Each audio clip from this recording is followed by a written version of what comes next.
اس فیصلے کے بعد اب دونوں اتحادیوں کی جانب سے کیا لائعمل اپنایا جائے گا؟ موجودہ سیاسی صورتحال کے شہر میں جو جاری ترقیاتی منصوبے ہیں ان پر کیا اثرات مرتب ہوں گے؟ یہ منصوبے کہاں تک پہنچے ہیں؟ آج ہم ان بے ڈیٹیل پر بات کریں گے۔ ہمارے ساتھ اس وقت جناب سلمان طارق اور زین العابدین نمائندہ لاہور نیوز ہیں دونوں، ان سے ہم بات کریں گے۔ سلمان سے ہم جناب پولیٹیکل سیناریو کے حوالے سے بات کریں گے اور زین سے ہم بات کریں گے کہ جو بھی ترقیاتی ڈیولپمنٹ کام چل رہے تھے ان کا اب کیا بنے گا، فیتے کس طرح کٹیں گے۔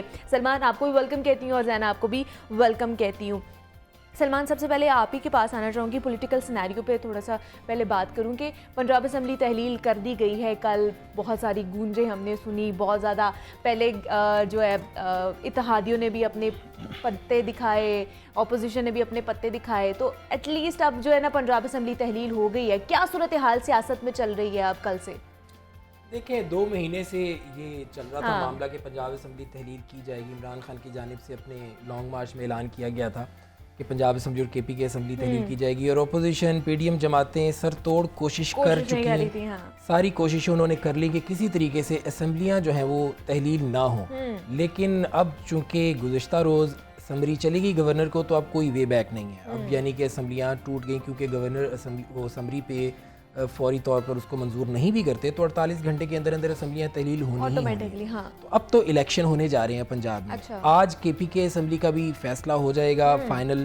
زمان پارک میں ان کی پوری کے پی کے کی جو وزیر اعلیٰ ہیں وہ بھی پہنچ رہے ہیں اور میٹنگ ہوگی، اور اس میٹنگ کے اندر عمران خان جو ہے وہ ان کو بتائیں گے کس طرح سے کب جو ہے وہ تحلیل کرنی ہے۔ توقع ہے کہ اسی ویک کے اندر اندر جو ہے، یعنی کل یا پرسوں سے پہلے اس کو بھی تحلیل کر دیا جائے۔ پنجاب اسمبلی کے الیکشن ہوں گے۔ اب صورتحال یہ ہے کہ ایک طرف پی ڈی ایم ہے اور نون لیگ ہے جو اس وقت کھسیانی بلی کھمبا نوچے والی سچویشن میں اس وقت ہے مکمل طور پہ، کیونکہ اب وہ کہہ رہے ہیں کہ جی شکر ہو گیا جی ڈاکو راج ختم ہو گیا، حالانکہ پوری کوشش وہ کرتے رہے کہ اسمبلیاں نہ ٹوٹیں، جاری رہے۔ اعتماد کے ووٹ میں بھی ان کو بری شکست کا سامنا کرنا پڑا۔ اور ابھی اگر ہم نوٹ کریں گزشتہ 6-7 ماہ میں جب سے یہ وفاقی حکومت پی ڈی ایم کی بنی ہے، اس کے بعد سے لے کے اب تک پنجاب میں نون لیگ کو پے در پے شکست کا ہی سامنا کرنا پڑ رہا ہے۔ اب پی ٹی آئی کی جانب سے جو ہے وہ اسمبلی تحلیل کر دی، ان کا موقف ہے کہ جی ہم نے پنجاب اسمبلی اور کے پی کے اسمبلی اس لیے تحلیل کر رہے ہیں تاکہ ایک پریشر بلڈ اپ ہو اور باقی لوگوں کو بھی سمجھ آ جائے اور پورے ملک میں جو ہے وہ عام انتخابات کا اعلان کیا جائے۔ تو اس وقت پی ڈی ایم کی یہ صورتحال نہیں لگ رہی کہ وہ عام انتخابات کا اعلان کرے گی، وہ کہے گی کہ ٹھیک ہے جی پنجاب اور کے پی کے میں اگر ہو رہے ہیں تو ہوں، کیونکہ وہ اس وقت پوزیشن میں نہیں ہے الیکشن کے، وہ الیکشن کی پوزیشن میں بالکل نہیں ہے، کیونکہ ان کا موقف اپنے لیے ہے کہ جی ہم کچھ کر لیں پھر اس کے بعد الیکشن میں جائیں گے، اور ابھی تک وہ کچھ کر نہیں پا رہے۔ اور عمران خان اور پی ٹی آئی جو ہے ان کو یہ چیز نظر آ رہی ہے کہ پی ڈی ایم غیر مقبول ہوتی چلی جا رہی ہے عوام میں، اور اس وقت الیکشن میں وہ چلے ہیں تو گولڈن اپرچونٹی ہے، اسی لیے وہ پریشر بلڈ اپ کر رہے ہیں کہ الیکشن ہوں، بار بار وہ یہی مطالبہ اپنا دہراتے ہیں۔ پنجاب اسمبلی اور کے پی کے الیکشن میں اب الیکشن ہونے ہیں تو صورتحال یہاں پہ خاص طور پر پنجاب میں بڑی دلچسپ ہونی ہے، کیونکہ یہاں پہ جو اس وقت جو اسمبلی تھی جس کو تحلیل کرنے کی سمری بھیجی ہے وزیر اعلیٰ نے، تقریباً 50-50 والا حساب تھا، مطلب خاصی تعداد میں اپوزیشن کے پاس بھی ممبران تھے اور جو 1-2 لوگوں کی اکثریت سے جو حکومت تھی وہ بھی تھی۔ بہت سی چہمگوئیاں بھی تھی کہ شاید لوگ نہیں آئیں گے، ان کی اکثریت کم ہو جائے گی، ارکان کہیں چلے جائیں گے، لیکن وہ صورتحال نہیں دیکھی۔ اوپن میرٹ پہ ہم نے دیکھا کہ جناب ساری ووٹ کاسٹ ہوا ہے اور وہاں پر پہنچے بھی۔ تو یہ تو جناب تھا کہ اسمبلی تحلیل ہونے کے بعد کیا صورتحال رہی ہے۔ اب اسمبلی تحلیل ہو گئی ہے تو اس کے بعد جو ڈیولپمنٹ پروجیکٹس تھے ان پر کیا اثرات پڑنے والے ہیں؟ زین کی طرف چلتے ہیں۔ زین، ترقیاتی کام ابھی شروع ہوئے تھے جب پرویز الہی صاحب آئے ہیں، انہوں نے بہت سارے اعلانات کیے، ترقیاتی کام شروع بھی ہو چکے تھے، اب فیتے کون کاٹے گا؟ اسمبلی تو تحلیل ہو گئی ہے۔ یہ ایک نیا معمہ بن گیا کہ فیتے کون کاٹے گا۔ لیکن آپ نے جو ابھی پولیٹیکل گفتگو میں بات کی نا کہ ڈیلے ٹیکٹ استعمال کیے جا رہے ہیں، سلمان طارق صاحب زیادہ اچھے سے بتا سکتے ہیں۔ مجھے لگتا ہے کہ جو وزیر اعلیٰ نے کل اسمبلی تحلیل کرنے کا وہ جو بھیج دیا لیٹر گورنر پنجاب کو، اس کے بعد گورنر صاحب ذاتی طور پہ بھی وزیر اعلیٰ کو بلا سکتے ہیں کہ کیا آپ کے اوپر کوئی کسی طرح کا پریشر تو نہیں ہے، تو اس طریقے سے بھی کیوں سر اس کو ڈیلے کیا جا سکتا ہے اپنی اسمبلی کو۔ تو ویسے جو ہے پولیٹیکل پروجیکٹ، یہ جو سیاسی کشمکش ہے اس کی وجہ سے یہ جو سیاسی منصوبے ہیں یہ بھی اس میں بھی کوئی شک نہیں ہے کہ یہ متاثر ہوں گے۔ یہ بڑی بدقسمتی ہے کہ اس وقت جتنی بھی پاکستان کی پولیٹیکل جماعتیں ہیں